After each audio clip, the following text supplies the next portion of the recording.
Sejam bem-vindos. Hoje vocês vão começar a estudar, melhor dizendo, vamos começar a estudar juntos uma disciplina nova, que eu imagino que muitos estão desejosos de estudá-la, que é uma matéria que faz parte do corpo central. Eu diria que ela é uma espécie de medula da teologia, que é teologia sistemática. Então nós vamos começar a estudar teologia sistemática 1. Eu vou me apresentar brevemente, como diz, apresenta no slide, meu nome é Hermsten Maia Pereira da Costa, eu sou pastor presbiteriano, minha formação é em teologia, filosofia e pedagogia. Tenho mestrado e doutorado na área de ciências da religião, tenho escrito, vocês podem procurar no currículo, meu currículo Lattes. Eu tenho 24 livros publicados e mais de 700 artigos. Essa apresentação eu estou um tanto constrangido de fazer, porque eu pessoalmente não gosto, mas é necessário que vocês tenham uma ideia com quem vocês estão estudando. Isso não quer dizer que vão concordar comigo em tudo que eu penso, obviamente, isso é assim mesmo, a ciência se faz assim, mas é um dinamismo próprio de uma inter-relação, de um tipo de dinâmica diferente entre professor e aluno. Então, a nossa matéria, nós vamos ver o nosso conteúdo programático. Nossa matéria é dividida em 5 capítulos, que é Introdução Geral à Teologia Sistemática, o Deus que se revela, a doutrina da Trindade, a soberania de Deus e a pessoa e obra de Cristo. Nesta primeira aula, nós vamos tratar desse primeiro tópico, que é a introdução à teologia sistemática, que ela é fundamental porque ela lança luzes para outras áreas da teologia que vocês também vão estudar ou já até começaram a estudar algum aspecto dessas outras áreas. Então, nossa matéria está ali, Introdução à Teologia Sistemática. O nosso objetivo da disciplina, de nossa aprendizagem é compreender o conceito e os tipos de estudos teológicos, conceituar os pressupostos e método da teologia sistemática. Vocês vão perceber que isso é muito importante. Estabelecer a importância de conhecer e estudar a teologia. Então vocês vão tratar comigo, e vice-versa, um caminho de mão dupla, a questão epistemológica, como se processa o fenômeno do conhecimento. E mais, o nosso plano de estudo tópicos que você então vai estudar nesta unidade: definição, divisão da teologia, pressupostos e métodos da teologia, necessidade e tarefa da teologia sistemática. E comecemos então logo com uma definição. Por que começar com uma definição? Um princípio de lógica formal é que uma definição delimita o campo. A própria palavra definir significa delimitar. E quando você está indefinido, você não tem delimitado o raio dentro do qual você vai operar. Isso vale para questões acadêmicas, como a nossa, e vale para a vida como um todo. Então, vamos aqui apresentar uma definição operacional. Definição operacional é aquela definição com a qual você trabalha, com a qual você opera. Então, aqui está. Teologia é o estudo sistemático da revelação especial de Deus, conforme registrada na Escritura Sagrada, tendo como fim último o glorificar a Deus por intermédio do seu conhecimento, aplicação e obediência à sua palavra. Vocês vão perceber que esse tipo de definição carrega em seu bojo pressuposições. E é óbvio, e eu quero mostrar para vocês no momento próprio, eu já estou dando, digamos, uma lição prática a partir da definição, é que não há aproximação de um assunto sem pressuposições. E quando você pensa que não tem pressuposição, você já tem uma pressuposição. E se você discordou, por exemplo, desta definição, você discordou porque você parte de pressuposições diferentes da minha. Mas vamos caminhar a partir dessa definição. Bom, o fundamento da teologia é a palavra. O foco é Jesus Cristo, o Deus encarnado. Mais uma vez, aparece a perspectiva. O fundamento da teologia sistemática é a Escritura Sagrada, o foco é Jesus Cristo, mas não é qualquer Jesus, nem é qualquer Cristo, é o Deus encarnado.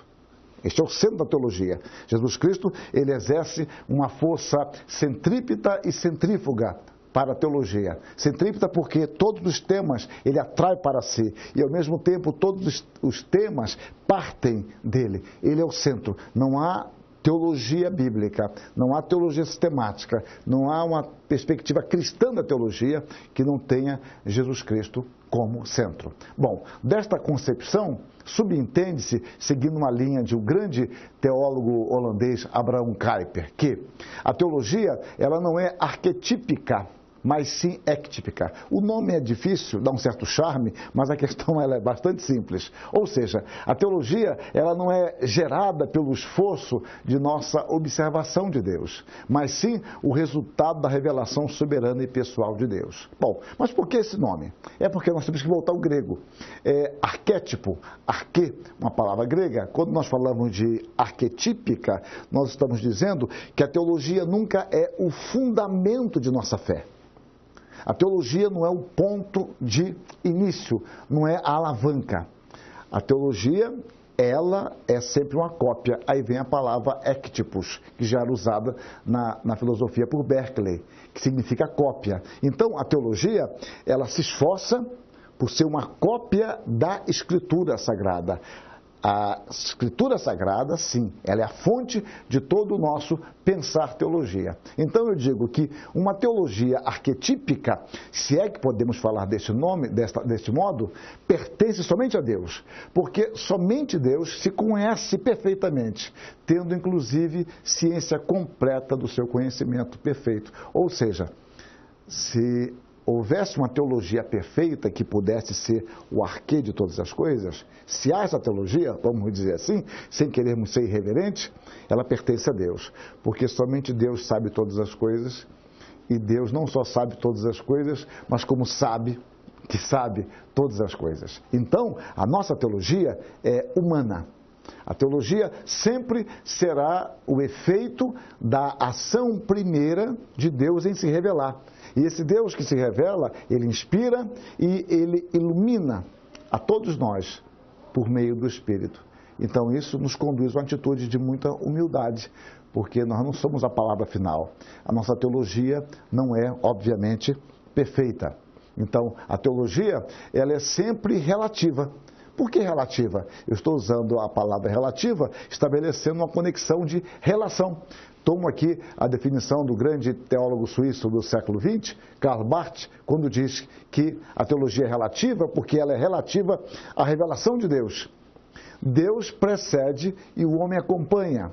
Este ato seguinte, este serviço, são pensamentos humanos concernentes ao conhecimento de Deus. Observe então que o início da teologia provém de Deus. Há um Deus que se revela. Eu vou tratar mais detalhadamente disso depois. Mas há um Deus que precede e nós o acompanhamos. Nós tentamos entender, relacionar, sistematizar e aplicar esta revelação de Deus, espontânea de Deus. Então, a teologia, um outro aspecto, é extremamente sério para aquele que inicia os seus estudos na teologia. A teologia não termina em conhecimento teórico abstrato. Então, para o jovem, de um modo especial, não exclusivamente, há uma tentação de nós nos fascinarmos com a teologia que trata de mistérios, esbarra em questões incompreensíveis, busca explicação para coisas que o ser humano comum lida, mas ele não sabe explicar ou não consegue compreender ou não consegue enquadrar dentro de um âmbito maior. Isso pode produzir em nós um sentimento de certa arrogância, um sentimento de autossuficiência. Mas entendam, a teologia não termina em conhecimento teórico abstrato. Mas observei, ela não termina, mas não significa que não envolva. Envolve, mas não termina aí. Antes, se planifica no conhecimento prático e existencial de Deus, por intermédio da sua revelação nas Escrituras Sagradas, mediante a iluminação do Espírito. Ou seja, a teologia, ela tem um alvo prático. Ela tem um sentido existencial. A teologia envolve abstrações, envolve questões complexas para as quais nós não temos resposta satisfatória, mas ela se planifica no conhecimento prático e existencial de Deus. A teologia não é fazer fofoca sobre Deus. O que seria fazer fofoca? Falar de um Deus desconhecido. Teologia é você falar de um Deus que você conhece e com o qual você se relaciona partindo da Escritura Sagrada, buscando o discernimento dessa teologia no Espírito Santo, na sua iluminação. Então, conhecer a Deus não é saber muito a respeito de Deus. Você pode saber muito a respeito de Deus, ser um teólogo até famoso, conhecido, porque sabe muito de Deus. A questão é, você conhece a Deus? Então, conhecer a Deus envolve relacionar-se. E esse relacionamento envolve obediência. Então, eu gosto muito dessa perspectiva. Conhecer a Deus é obedecer a seus mandamentos. A genuína teologia cristã, ela é compreensível, ela é transformadora e é operante. Ou seja, ela envolve a nossa mente, envolve as nossas emoções e envolve a nossa vontade. Você não pode simplesmente exilar a teologia para fora de você ou apenas para um aspecto da sua existência. Então, a teologia reflete a nossa confissão, nos conduz à reflexão e tem implicações diretas em nossa ética. Se a sua teologia ficar apenas no seu intelecto, essa não é a teologia cristã. Mas, por outro lado, se você se basear apenas em experiências, você também não tem a teologia correta, porque a experiência não é o fundamento é a palavra, mas essa palavra é que vai conferir sentido à sua experiência. Então, o interesse puramente acadêmico por teologia, esse interesse é incapaz de contribuir por si só para a solidificação da teologia e da fé da igreja. Ou seja, você não perde a dimensão da igreja. Você não pensa fora da igreja, no sentido de que todos nós que praticamos teologia, praticamos dentro de uma comunidade de fé, dentro da qual nós estamos inseridos.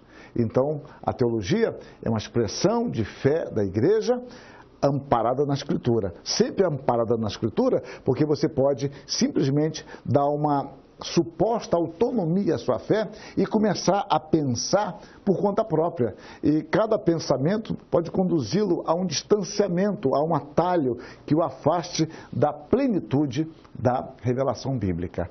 Então a teologia está relacionada à fé da igreja. E toda teologia, ela é, portanto, apaixonada. Toda teologia é apaixonada. Por quê? Como falar de Deus e de sua palavra de forma objetiva e distante do seu objeto? Eu posso falar de coisas distantes de mim de forma muito simples. Posso tratar da cirurgia de alguém que vai fazer com muita objetividade, vai ser muito simples. A tecnologia moderna é assim, a ciência hoje é assim. Você entra hoje, sai amanhã do hospital, com uma pequena infecção, talvez hospitalar e etc. Mas se a cirurgia for minha, é diferente. Por mais objetivo que eu tente ser, é a minha cirurgia. Sou eu que irei ser sedado, sou eu que serei cortado, costurado e voltarei para casa. O que eu quero dizer é que a teologia não é uma coisa distante para o outro. Você está inserido. Quando você fala de fé, você fala também da sua fé. Quando você fala da sua compreensão bíblica, essa compreensão bíblica tem a ver com as suas relações familiares. Tem a ver com a sua relação com você mesmo, com a maneira como você vê a sua esposa, o seu marido, seus filhos, seus pais, o seu trabalho, a sua ética do trabalho. Então isso é altamente apaixonante. A teologia é elaborada então pelos crentes. Quando eu falo crente, aqueles que creem. O caminho da fé é o caminho da paixão. O teólogo sempre será um apaixonado. Obviamente, eu estou aqui adaptando o pensamento de Kierkegaard quando ele fala sobre filósofo. Ele fala que um filósofo sem paixão é um sujeito medíocre. Então, a mesma ideia eu estou usando, aplicando a teologia. Eu diria que um teólogo sem paixão é um tipo medíocre. A teologia começa e continua na comunhão com Deus. Um Deus transcendente e pessoal e que se relaciona conosco. Isso é fundamental para nós iniciarmos o pensar teológico. Nós temos um Deus que é transcendente, que Ele habita, como diz Isaías, o alto e o sublime, mas também habita com um contrito e abatido de espírito. É com este Deus que nós nos relacionamos. um Deus que vai muito além de nossa capacidade, mas é um Deus presente. Quando nós oramos a oração do Pai Nosso, isso nós temos em mente, porque nós falamos, Pai Nosso, é um Deus presente, um Deus acessível, é meu Pai, mas é o Pai Nosso que está nos céus. É um Deus que reina, mas é um Deus também que perdoa os nossos pecados. É um Deus que é o Senhor, mas é um Deus que cuida do meu pão.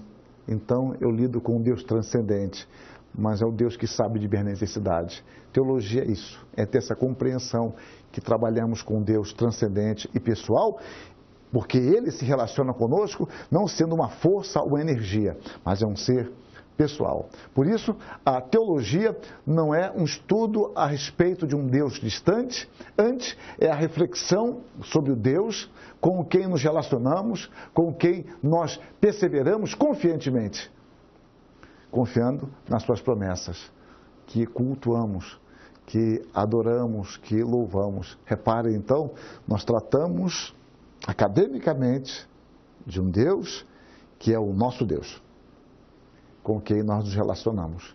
Não apenas durante um período de aula, ou uma leitura de um livro, ou na redação de um texto, mas é um Deus pessoal.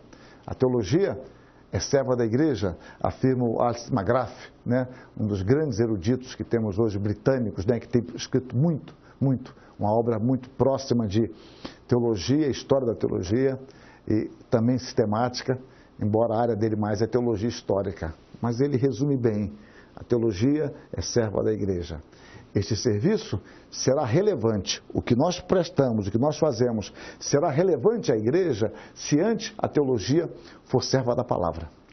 Quando nós somos servos da palavra, aí nós poderemos de fato apresentar algo relevante para a igreja, para as pessoas que estão lá também, como nós, com seus conflitos, com seus problemas, com as suas dificuldades, precisando ser alimentadas, consoladas, exortadas e corrigidas.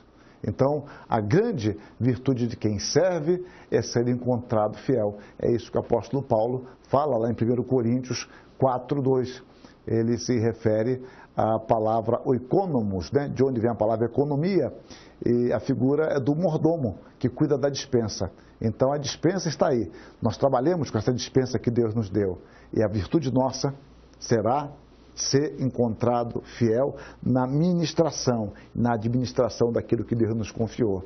Então o teólogo, ele não pode ter outro propósito do que o de glorificar a Deus por meio da compreensão fiel das Escrituras e no seu ensino ao povo de Deus. A teologia, eu mais uma vez cito Alistair McGrath, a teologia é a reflexão sobre o Deus que os cristãos cultuam e adoram. Observem a ordem invertida. Eu falo de fazer teologia e cultuar. Ele inverte a ordem e diz, esse Deus a quem nós cultuamos, quem nós adoramos, é o Deus que nós também refletimos sobre. Esse é o Deus pessoal e um Deus transcendente. Por isso, o teólogo não é um transeunte em férias, com uma agenda flexível e sem maiores compromissos. Podemos compará-lo a um peregrino. Quando você sai de férias, eu saí de férias também, como qualquer pessoa, nós às vezes temos um horário flexível e planejamos, quem sabe, fazer uma compra, ir ao cinema, ou ir à praia, quem gosta, e você faz algum planejamento, olha, mais tarde eu vou na feirinha que tem na cidade. Em geral, sua esposa gosta e filhos, mais as filhas, é verdade. Então você pode pensar nisso. Mas você demora mais na praia, é horário de verão, na época que você foi, então você acaba ficando mais, amanhã vamos na feirinha então. Ou seja, você não tem grandes agendas, você pode adaptar suas agendas. Mas nós não somos assim como teólogos. Nós não estamos com a agenda flexível, nós estamos comprometidos. A figura do peregrino é aquele que está buscando o melhor caminho para chegar ao seu alvo. Ele quer o melhor caminho que o conduza de forma mais adequada possível à glorificação do nome de Deus por meio de seu conhecimento, ensino e obediência. Então a teologia, ela está ligada à nossa vida. Bom, voltando a tratar disso mais tecnicamente, vemos que a teologia é normalmente dividida em 4 grandes áreas. Essas 4 grandes áreas vocês tratarão com os respectivos professores, nas respectivas disciplinas. A minha matéria, ela apenas abre o leque para que você tenha uma ideia do que o espera, de como isso é abordado. Então você tem uma área que é chamada de teologia exegética. Então, o que é a teologia exegética? É o estudo da linguagem bíblica, valendo-se, por exemplo, da morfologia, que é a estrutura da linguagem, você trabalha da lexicografia, o significado das palavras e a sintaxe, funções das várias partes da oração, buscando uma compreensão clara e precisa do texto bíblico. Então, esse é um estudo bastante técnico, que você estuda nas línguas originais, grego, hebraico, exegese. Então, isso está dentro da área de exegética, envolvendo também, obviamente, a hermenêutica, a arte de interpretar. Então, a sua tarefa consiste em determinar, da maneira mais precisa possível, a mensagem do texto bíblico, considerando o seu contexto histórico, ou seja, como eu entendo esse texto dentro de um contexto maior, quais são as principais palavras, as principais expressões, como eu relaciono isso. Então, você faz um estudo exaustivo dentro dessa área. Então, essa área ela envolve disciplinas tais como grego, hebraico, introdução em análise bíblica, hermenêutica, teologia bíblica, que tem uma aproximação diferente da sistemática, que é a minha disciplina. Bom, é o estudo da história do povo de Deus, quando você pensa agora em teologia histórica, né?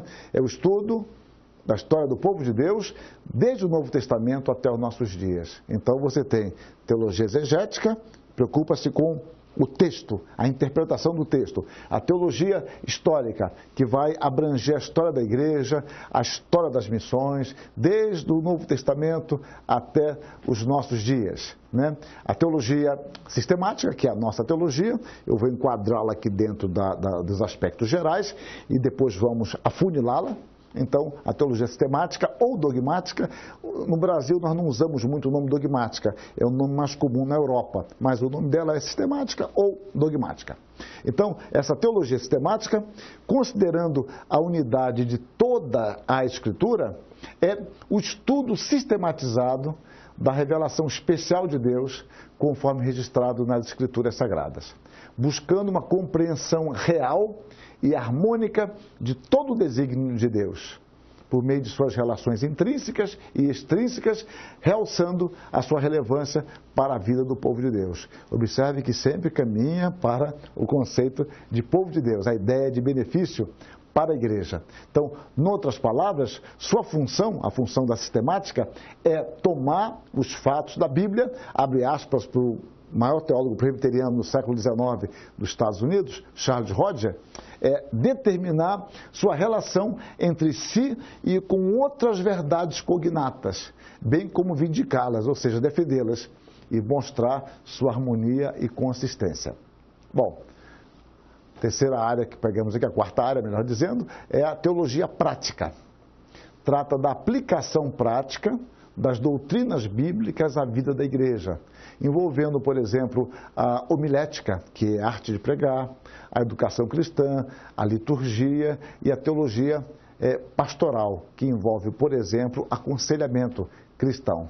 Então, podemos dizer que a teologia prática é o grande ponto de contato entre a academia e a igreja, ou seja, essas disciplinas, o nome já diz, teologia prática, ela conduz todo esse conhecimento exegético, histórico, sistemático à igreja, para o benefício do povo de Deus.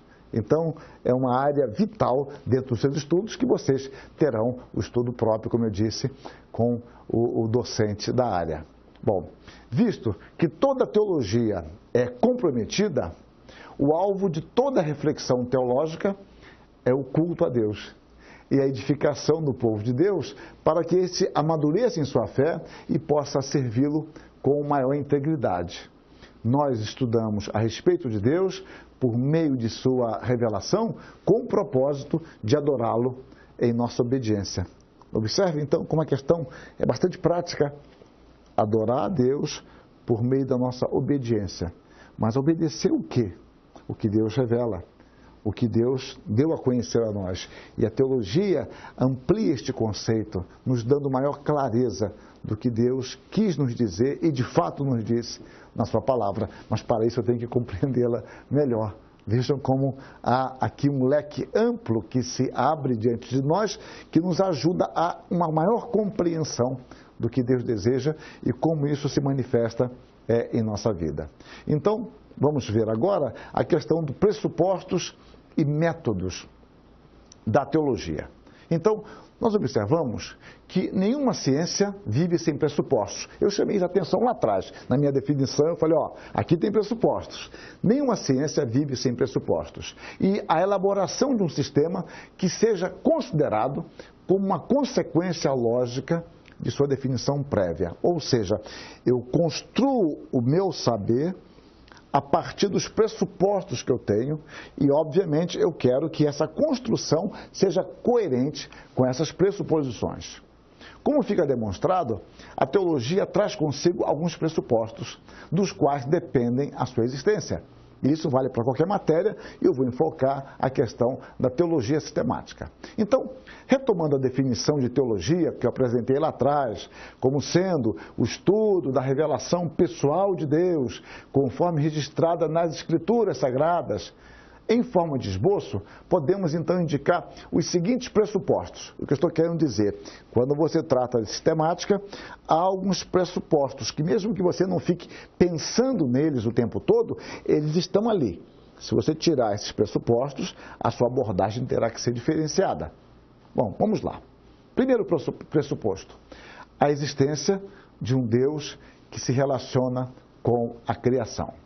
Deus infinito e pessoal, transcendente que se revela nas Escrituras. O nosso Deus não é como aquele Deus dos deístas, né? Uma palavra que vai surgir no século XVI e é uma corrente forte na Europa, de um modo especial na Inglaterra, séculos XVII e XVIII, um Deus transcendente que deu corda num relógio e deixou o mundo entregue a si mesmo. Não, esse não é o nosso Deus.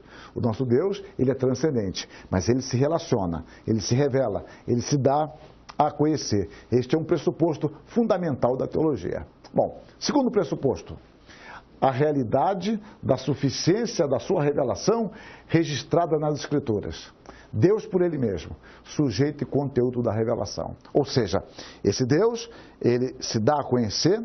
Eu não estou falando da revelação geral, que dá-se por meio da criação, mas da revelação especial por meio da Escritura. E essa Escritura nos dá a conhecer a respeito de Deus, mas é Deus mesmo quem fala por meio da sua palavra. Então, a revelação de Deus é um exercício da sua graça, na qual Deus se revela como Senhor e servo sofredor, que resgata o seu povo. Então, nós vamos observar, quando chegar no momento próprio, da unidade própria, que Jesus Cristo, então, é o cerne desta revelação. Terceiro aspecto, terceiro pressuposto, a racionalidade humana que se compatibiliza com a revelação condescendente de Deus. Deus criou o homem com a possibilidade de conhecimento real, ainda que não exaustivo. Ou seja, nós cremos que Deus se revela de forma compatível com a nossa compreensão. Isso não significa que eu esgote toda a revelação, mas a forma que Deus usa para se revelar é compreensível a nós. É claro, se Ele nos criou e Ele quer se comunicar conosco, Ele quer tornar comum a nós a sua mensagem, Ele se faz conhecido de uma forma compatível. Agora, este conhecimento nunca será exaustivo, porque Deus é inesgotável. Inesgotável. Eu costumo brincar com meus alunos, e eles gostam, eu dou aula mais para meninos, e então eu falo, você consegue compreender a sua esposa? E em geral eles falam que não. Eu falo, elas também não conseguem compreender vocês totalmente. E vou dizer mais, nem nós nos compreendemos completamente. Bom, se eu não consigo me compreender completamente, eu vou querer esgotar a Deus. Há um princípio de que o finito não pode comportar o infinito. Eu posso ter ideias claras, verdadeiras, genuínas sobre Deus, mas eu não esgoto a Deus. Bom, quarto pressuposto, a possibilidade do nosso conhecimento está determinada pela própria revelação, ou seja, eu não tenho condições de ultrapassar o revelado. O limite do nosso conhecimento está delimitado pela palavra de Deus. João Calvino, um grande reformador, João Calvino, que como ninguém explorou este aspecto, ele nos apresenta um conselho. E esse conselho de Calvino é um conselho muito presente, não dessa forma, mas a ideia está em Santo Agostinho. E ele diz lá, que esta seja a nossa regra sacra. Não procurar saber nada mais, senão o que a Escritura nos ensina. Onde o Senhor fecha seus próprios lábios, que nós igualmente impeçamos nossas mentes de avançar sequer um passo a mais. É um princípio de reverência, de humildade, de sabedoria. O que Deus fala, eu posso falar, eu posso interpretar, eu posso argumentar, eu posso relacionar. Naquilo que Deus não fala, eu me calo, porque eu estaria invadindo mistérios que não foram revelados. E seria uma tolice eu tentar fazê-lo. Quinto pressuposto, a capacitação espiritual do homem regenerado para compreender as verdades espirituais da revelação por meio da fé. Bom, eu falei há pouco de compatibilidade intelectual, sim, mas eu preciso também de uma capacitação espiritual. Ou seja, o homem pode entender espiritualmente a Escritura. Deixa eu tentar distinguir isso que eu estou dizendo. Eu posso ter uma compreensão intelectual da Escritura, mas aquilo nada me dizer espiritualmente. Percebam então, aquilo não tem sentido nenhum para mim. Eu entendo racionalmente, mas não faz sentido para mim. Por meio do Espírito, nós podemos ter uma compreensão real da Escritura. Daí a oração do salmista no Salmo 119, 18. Desvenda os meus olhos para que eu contemple as maravilhas da tua lei. A lei é maravilhosa, mas eu preciso que Deus revele isso a mim, me dê compreensão nisso, através da palavra de Deus. Bom, voltando à questão dos pressupostos, já que eu enumerei esses 5, eu digo, os pressupostos se constituem na janela, que a gente pode chamar de quadro de referência, por meio da qual vejo a realidade. Ou seja, eu vou usar uma figura que Calvino usava, é a figura dos óculos. Enquanto eu leio, enquanto eu vejo, é importante que eu não fique vendo os meus óculos. Mas sem ele, eu não enxergo direito. Eu costumo dizer até que eu entro numa crise de identidade sem óculos. Tenho dúvida de quem sou eu. Se eu não vejo, logo não existo, né? Contrariando aqui o princípio de Descartes. A ideia é de que eu não vejo nada sem os óculos, mas eu não consigo identificar meus óculos. Então, quando você lê a realidade, você lê a partir de determinadas janelas de conhecimentos, determinadas teorias, princípios de valores. Mas você não fica o tempo todo pensando nesses valores, mas eles estão presentes. Então nós colocamos os pressupostos, se constituem na janela, quadro de referência, por meio da qual vejo a realidade. O difícil é identificar a nossa janela, ainda que sem ela nada enxerguemos. É por isso que para nós, eu inclusive me incluo nisso, vocês podem até discordar, eu me acho extremamente simples, claro, objetivo. Mas certamente quem não concorda comigo também se acha assim. O fato é que nós temos nossos valores que parecem muito simples, mas nem sempre o são. E nós olhamos, nós lemos o mundo real a partir deles, ou através deles. Então, todos trabalham com seus pressupostos, explícitos ou não, plenamente conscientes ou não. Nós não temos o tempo todo consciência de nossas pressuposições, né? Não importa. A nossa chave epistemológica, no caso de nós reformados, a nossa chave de conhecimento é a Escritura. Portanto, se nós partimos da Escritura, se a nossa cosmovisão ou visão do mundo, ela é pautada pela ótica da Escritura, ela nos conduzirá naturalmente de volta a Deus. Se a Escritura é a palavra de Deus e nós lemos a realidade a partir dela, obviamente nós seremos conduzidos de volta a Deus. Estes são pressupostos que nós sustentamos. Então, a teologia sistemática, ela parte de cima, fundamentando-se na revelação, fundamentando-se na Escritura. Ela nos oferece um escopo do que Deus deseja de nós e nos fala de qual o propósito de nossa existência em todas as suas esferas. Nós buscamos sempre referências a partir de nós. Então, quando eu falo que algo é grande ou pequeno, eu falo a partir de referências.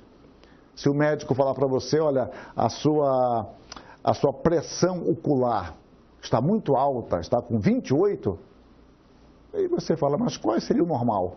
28 não diz nada para você, a menos que você tenha referências. Então, nós costumamos sempre partir de nós, para falar que algo é longe, que é perto, que é grande ou é pequeno. A teologia, ela parte de Deus. Não a teologia pronta, mas parte da revelação de Deus, dentro da qual eu trabalho e eu reflito. A experiência humana, as contribuições científicas e o ensino da igreja, tudo isso deve ser avaliado à luz da Escritura. Porque somente a Escritura é a nossa regra de fé e prática, não a nossa teologia. Que, portanto, a nossa teologia deve estar fundamentada nesta palavra de Deus, do Deus transcendente e pessoal, o Deus que se revela. Então, a teologia busca sempre a glória de Deus como objetivo máximo e final. E este objetivo é alcançado sempre em sua fidelidade à revelação de Deus. A teologia não é um estudo de Deus. É importante entender isso. Nós não estudamos Deus, nós estudamos a revelação de Deus. Então, na teologia, Deus é sempre o sujeito. Deus não é objeto de estudo. Eu posso falar, grosso modo, de objeto, mas sempre com muita cautela, entendendo que Deus é o sujeito, porque é Ele quem se dá a conhecer. E é Ele quem nos atrai para conhecer o que Ele revela. Não é algo que está lá, um bichinho morto, ou mesmo vivo, no laboratório, e eu vou lá dissecá-lo, estudá-lo. Não. Deus não se aplica a isso. Deus é sempre um sujeito que vem a nós. Ele é que veio a nós por meio da sua palavra e Ele que vem a nós por meio do seu Espírito, nos capacitando a estudar a sua revelação. Então, Deus se revela ao homem e, mais uma vez, ativamente, Ele fornece os meios para a compreensão dessa revelação, o Espírito Santo.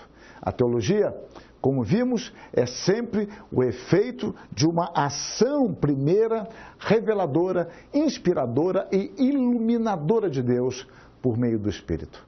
Emil Brunner, muito grande teólogo suíço do século XX, colocou nestes termos: quanto mais conhecemos Deus, mais compreendemos e sentimos que seu mistério é inescrutável.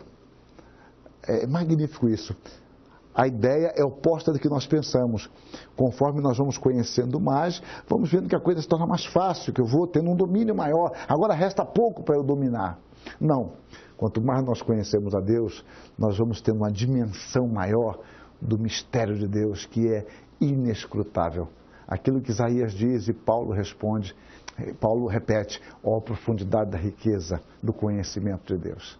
Quão inescrutável são os seus caminhos, são os seus conselhos. Alguém já aconselhou a Deus? Eu estou parafraseando, obviamente, Romanos 11, de 33 a 36. Então, voltando, a douta ignorância faz parte essencial da genuína teologia sistemática. O que é isso, douta ignorância? Eu estou tomando uma expressão de Nicolau de Cusa, mas cujo conceito já estava em Agostinho e Calvino também usa, aplicando a teologia.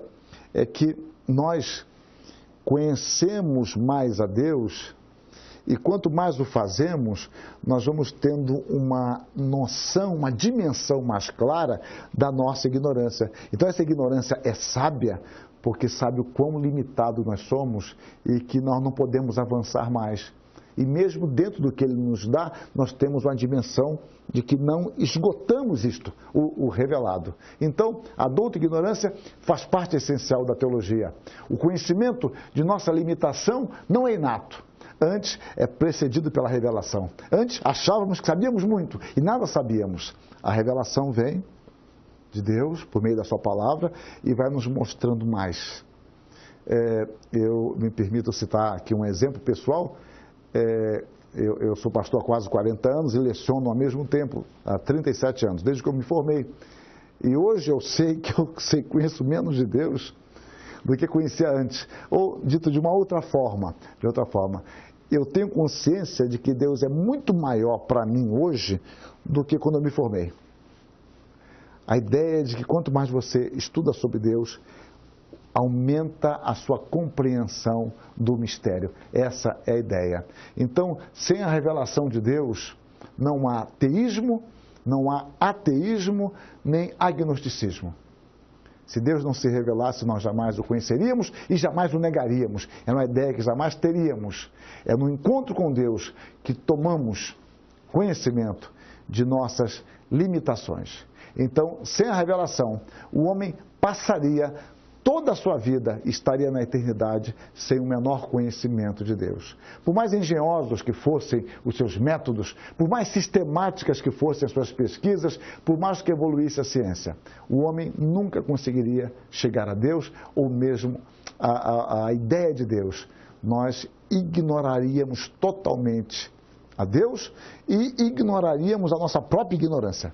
Nós nem teríamos consciência da nossa ignorância de Deus. Hendrickson, um comentarista bíblico de primeira linha do Novo Testamento, ele coloca a questão nesses termos.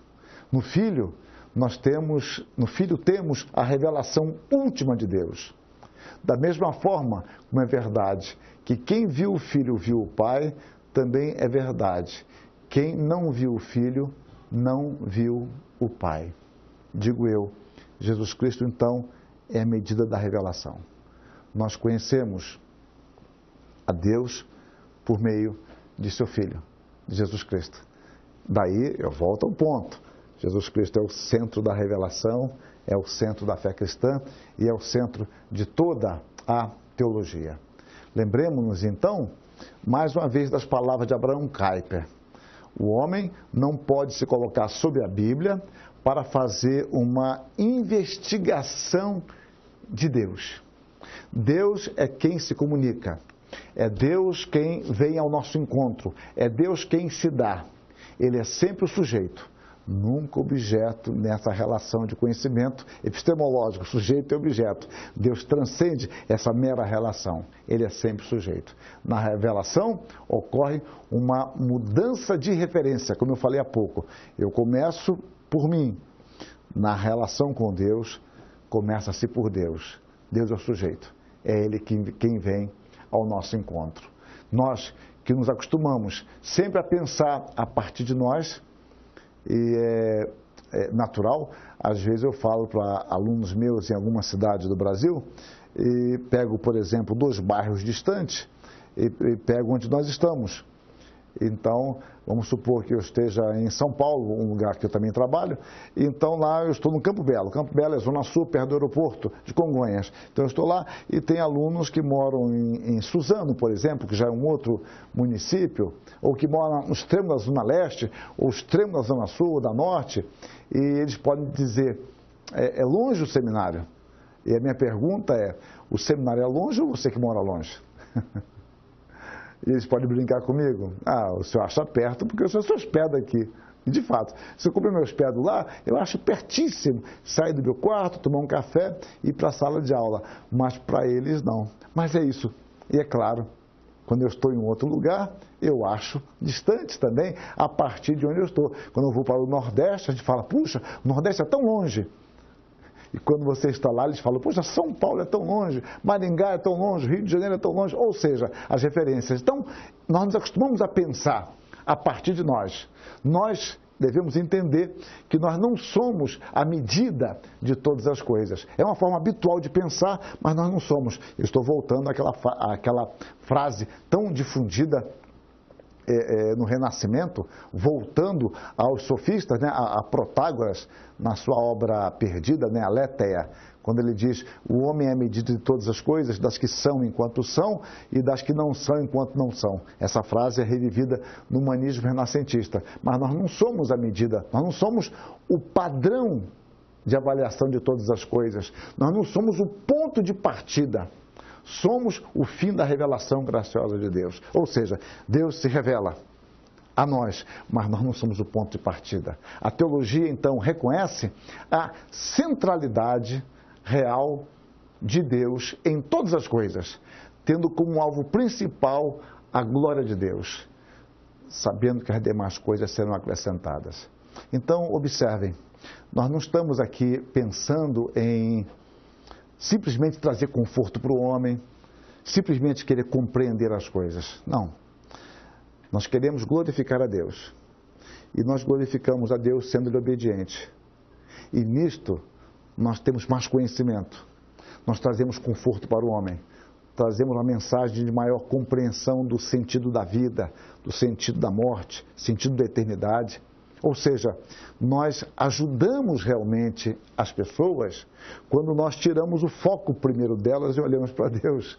E Deus mesmo propicia todas as nossas necessidades. É por isso que Jesus Cristo diz, olha, buscar em primeiro lugar o reino de Deus. As demais coisas serão acrescentadas. Então, digamos, teologia é buscar a glória de Deus. Buscar o Deus que faz todas as coisas, como Paulo diz aos Efésios, conforme o conselho da sua vontade. Infelizmente, ao longo da história, as teologias que deveriam ser relativas à revelação têm sido relativas ao homem, tornando-se assim antropologias. Então, uma crítica feita por um autor alemão no século XIX, Feuerbach, quando ele diz que teologia é antropologia, é um equívoco essencial, mas é uma verdade pragmática. Deixa eu tentar explicar. O que ele disse e o que estava acontecendo na prática. Isso não faz parte da essência da teologia, mas a tentativa do homem, por vezes, é construir a sua teologia, a sua imagem e semelhança, distante da revelação. Então, a teologia, ela vira uma antropologia, ela vira um estudo do homem.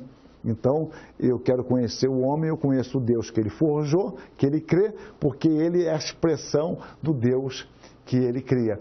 É como se, na história, os homens tentassem dar um troco a Deus. A Escritura diz que Deus nos criou a sua imagem e semelhança. E é como se nós estivéssemos dizendo, olha, tu nos criaste a sua imagem e semelhança? Muito bem. Agora, nós vamos criá-lo a nossa imagem e semelhança. O iluminismo, que vai, digamos, de 1650 a 1800, que gerou o chamado liberalismo teológico, que é um nome usado grotescamente, ou grosso modo, mas o liberalismo teológico tem a ver com uma expressão técnica de uma teologia do século XIX, de um modo especial na Alemanha. Então, o iluminismo, 1650, 1800, que gerou o liberalismo teológico, e este liberalismo pode ser definido como um esforço de interpretar, reformular e explicar a fé cristã dentro de uma perspectiva iluminista, foi o grande fomentador desta abordagem. Qual abordagem? Que o homem é a medida de todas as coisas, porque o iluminismo não há transcendente, não há milagre. Então, quando há transcendente, é apenas uma categoria kantiana, quase incomunicável. Então, a questão está muito mais ligada a nós aqui, ou trazer o suposto transcendente para a nossa esfera concreta, caindo num panteísmo, por exemplo, como Hegel. Mas dentro desse universo de pensamento, o centro é o homem. Então, a teologia deixou de ser referente a Deus e passou a ser referente ao homem. Então, dentro desta perspectiva, só pode ser considerado genuíno o credo que se ajuste aos critérios racionais vigentes. Ou seja, se eu parto do pressuposto que não há transcendente, ou se houver, é um transcendente totalmente distante, alienado de nós. Se eu não creio mais em milagres, se eu não creio na ação de Deus na história, se isso funciona assim, o que vai acontecer? O meu credo, ele só pode ser considerado verdadeiro se ele se adequar. E foi aí que surge a grande crítica à Escritura Sagrada. Foi uma devassa na Escritura que, na realidade, só contribuiu para preservá-la. Porque se eu vou ler a Escritura sem crer em milagre, se eu não creio na ação do transcendente, eu elimino. Eu vou eliminando tudo aquilo que não se adequa à considerada ciência do século XIX. O irônico é que muitíssimo daquilo que era considerado ciência, já não é considerado hoje, porque a ciência está sempre a caminho, mas é sempre o perigo de você interpretar as Escrituras à luz de uma ideologia vigente. Então, para nós reformados, é a palavra de Deus que deve dirigir a nossa abordagem e interpretação teológica, bem como de toda a realidade. O Espírito, por intermédio da palavra, é quem deve nos guiar à correta interpretação da revelação. Entendam, então, para nós. A palavra deve dirigir a nossa abordagem e a nossa interpretação. O que nós fazemos é buscar em Deus a orientação. Por isso que o exegeta, ele usa de todos os recursos teológicos que tem, mas ele usa tudo isso cientificamente, academicamente, e ao mesmo tempo orando a Deus para que Ele desvende os nossos olhos, para que possamos compreender as maravilhas da sua lei. Que Deus nos abençoe e que nos faça agir e atuar poderosamente assim. Amém.